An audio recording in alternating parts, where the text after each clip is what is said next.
Whatever compelled you? And here we are again, back to words and meaning, and their apparent implied interpretation and resulting actions. A comment from a prominent MP giving rise to some argument against it, and rightly so. So I will explain from my view, but here is the comment. The government did not compel anybody to be vaccinated. This is the first thing we have to admit. Now, I always find the choice of words interesting, but this one more so, as it's a change from the usual wording of no one forced, coerced, or made people do it. And here we see that compel has entered the arena, so I wanted to take a further look into that, for the context within which it is being used here. Compel, verb, force or oblige someone to do something, bring about something by the use of force or pressure. I will skip to another word here used greatly in recent times towards the new experimental medical phase that was rolled out. Mandate, an official order or commission to do something.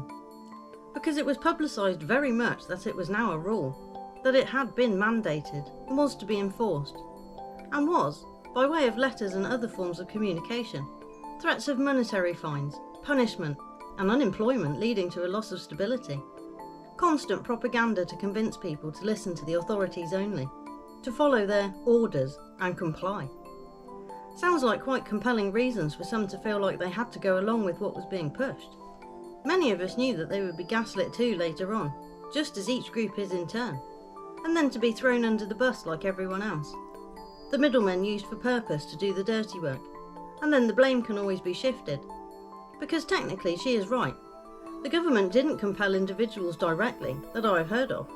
They did it indirectly, through your employers, your retailers, your colleagues, friends and family, by using acronyms and corporate structures to give the orders, so it doesn't really go back to anyone in particular.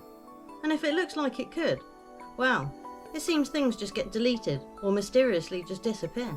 But people clearly still say, how could you do such a thing? Whatever compelled you? And strangely in this, many seem to have a blind spot, of being able to view it from another's perspective, at all. Hence this article, as I am quite surprised that some choose to overlook how people have been worked on and how they were conditioned by the propaganda. And of course, we can't completely forget the nudge unit, can we? Covered in nudge nudge, describing the behavioural team they assembled to mentally deconstruct people and exploit their mental and emotional weaknesses. And not forgetting the initial layout and structuring of the new normal they wanted and presented at every turn.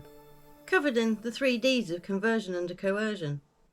So, to think that the governing peoples of this country didn't have a hand in that is quite a shocking statement, and would make one ask, so who did in fact compel the medical industry here to shut up shop, unless it was to get your batch number?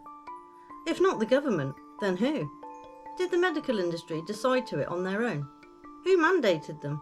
Who gave them financial incentives? Who gave them power to sack people, restrict people, and withhold people from their loved ones? I wonder.